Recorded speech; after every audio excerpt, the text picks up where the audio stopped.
आइए बिना किसी देरी के आज के इस दिलचस्प विश्लेषण की शुरुआत करते हैं। बात है 1983 की। गुजरात के तट से कुछ दूरी पर अरब सागर की लहरों के नीचे कुछ ऐसा मिलने वाला था जो पूरी दुनिया को हैरान कर देने वाला था। जरा सोचिए, गोताखोर पानी की गहरी नीली दुनिया में उतरते हैं और अचानक रेत और चट्टानों के बीच उन्हें कुछ ऐसा दिखता है जो प्राकृतिक तो बिल्कुल नहीं है। पानी के नीचे विशाल दीवारें, बड़े बड़े ढांचे। उस सांस रोक देने वाले पल ने एक बहुत बड़ा सवाल खड़ा कर दिया। क्या यह मुमकिन है कि 5000 साल पुरानी पौराणिक द्वारका नगरी असल में कोई कहानी नहीं बल्कि एक हकीकत हो? आज हम इसी रहस्य को परत दर परत खोलेंगे। हम जलमग्न खोज से शुरुआत करेंगे, फिर जानेंगे कि ये गोल्डन सिटी बनी कैसे थी, इसके पतन और श्राप की कहानी, पुरातात्विक खोजें, विनाश का विज्ञान, और अंत में देखेंगे कि कैसे यहाँ मिथक और वास्तविकता आपस में मिलते हैं। तो शुरुआत करते हैं पहले हिस्से से, द सबमर्ज्ड डिस्कवरी। भारत के जाने माने समुद्री पुरातत्वविद डॉक्टर एस.आर. राव ने 1983 में एक ऐतिहासिक डाइव लगाई थी। इस एक कदम ने उन तमाम थ्योरीज को सीधे चुनौती दे दी जो महाभारत जैसे ग्रंथों को सिर्फ और सिर्फ एक कल्पना मानते थे। अब आते हैं दूसरे हिस्से पर, बिल्डिंग द गोल्डन सिटी। इस शहर की नींव आखिर पड़ी कैसे? कहानी कुछ यूं है कि जब मथुरा पर जरासंध ने एक दो नहीं बल्कि लगातार 17 बार हमले किए, तो अपनी प्रजा को बचाने के लिए श्री कृष्ण ने मथुरा छोड़ने का ही फैसला किया। उन्होंने समुद्रदेव यानी वरुण देव से एक सुरक्षित जगह के लिए प्रार्थना की। इस बात पर गौर कीजिएगा क्योंकि इस नगरी का पैमाना सच में हैरान करने वाला है। वरुण देव ने समुद्र के बीच 12 योजन यानी करीब 154 किलोमीटर की जगह दी और फिर इसे डिजाइन किया खुद भगवान विश्वकर्मा ने। जरा कल्पना कीजिए, 9 लाख भव्य महल जिनके फर्श चांदी के थे और दीवारों पर कीमती रत्न जड़े थे। और ये सिर्फ एक खूबसूरत शहर नहीं था, बल्कि यहाँ बेहद एडवांस बंदरगाह, चौड़ी सड़कें और पूरी सिंचाई प्रणाली मौजूद थी। बिल्कुल एक आत्मनिर्भर और अथाह संपत्ति वाला साम्राज्य। लेकिन हर उत्कर्ष का एक अंत भी होता है। तीसरा हिस्सा है कर्सेस एंड द सिंकिंग। इस भव्य नगरी का अंत एक खौफनाक भविष्यवाणी से जुड़ा है। महाभारत के भयानक युद्ध के बाद जब कौरवों का नाश हुआ, तो गांधारी ने गहरे दुख और क्रोध में श्री कृष्ण को एक श्राप दिया कि जिस तरह उनका वंश खत्म हुआ है, ठीक वैसे ही यदुवंश का भी सर्वनाश हो जाएगा। इसके बाद जो हुआ वो घटनाओं की एक बहुत ही अजीब और चौंकाने वाली श्रृंखला थी। पिंडारक में ऋषियों के साथ एक मजाक किया गया, जिसके नतीजे में सांब को एक लोहे का मूसल पैदा करने का श्राप मिला। उस मूसल को तोड़कर समुद्र में फेंक दिया गया, जिसके टुकड़ों को एक विशाल मछली ने निगल लिया।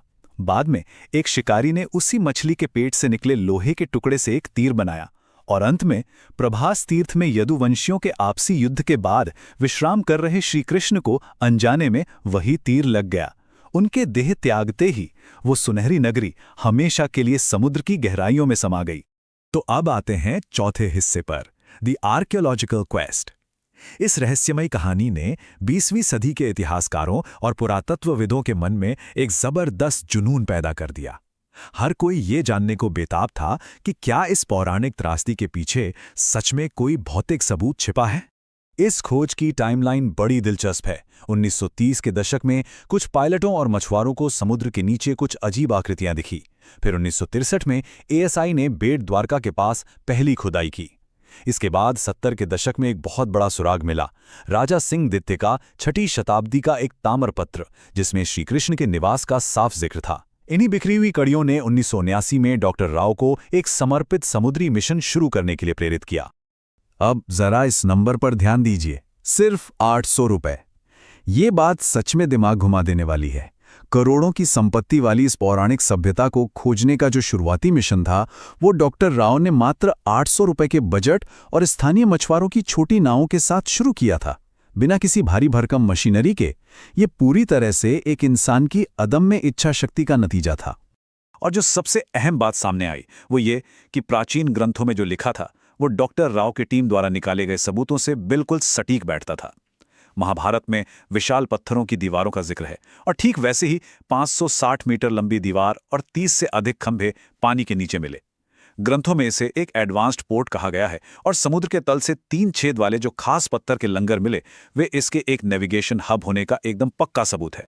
चलिए अब कहानी को थोड़ा आगे बढ़ाते हैं 5वें हिस्से की तरफ, द साइंस ऑफ डिस्ट्रक्शन।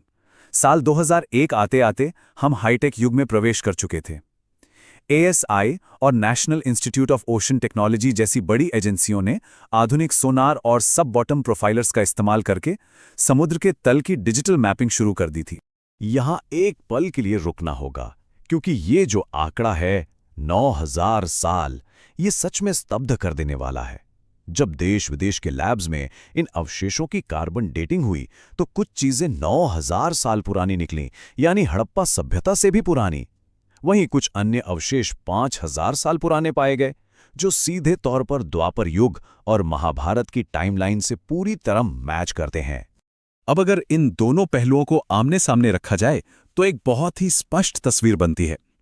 एक तरफ हमारे पास पौराणिक गाथा है, गांधारी का श्राप, वो घातक तीर और यदुवंश का अंत, और दूसरी तरफ है प्रोफेसर रेंस की sea level rise theory. Geological data चीख कर बताता है कि 5000 ईसा पूर्व के आसपास अरब सागर का जलस्तर अचानक और बहुत तेजी से बढ़ा था। उस समय की भारी सुनामी के सबूत आज भी मौजूद हैं, जिसने सचमुच इस पूरे तटीय शहर को एक ही झटके में निगल लिया होगा।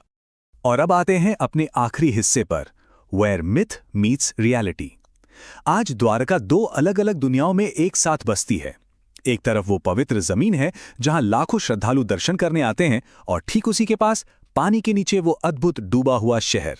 2024 में प्रधानमंत्री मोदी जी का स्कूबा गियर पहनकर गहरे समुद्र में जाना और उस प्राचीन डूबी हुई नगरी में मोरपंख अर्पित करना, ये दृश्य अपने आप में बयां करता है कि ये विरासत आज भी हमारे लिए कितनी जीवंत है।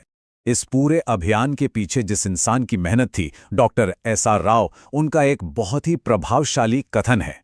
उन्होंने कहा था, मैं प्राचीन ग्रंथों को धार्मिक पुस्तकों के रूप में नहीं बल्कि ऐतिहासिक दस्तावेजों के रूप में मानता हूं। तमाम सवालों और भारी संदेहों के बावजूद उन्होंने ये साबित कर दिया कि अटल विश्वास और कठोर विज्ञान दोनों एक ही सच के दो अलग अलग रास्ते हो सकते हैं। तो इस पूरे विश्लेषण के बाद एक बहुत ही दिलचस्प सवाल दिमाग में आता है, ये विशाल महासागर अपने भीतर और कितने प्राचीन राज छिपाए बैठा है।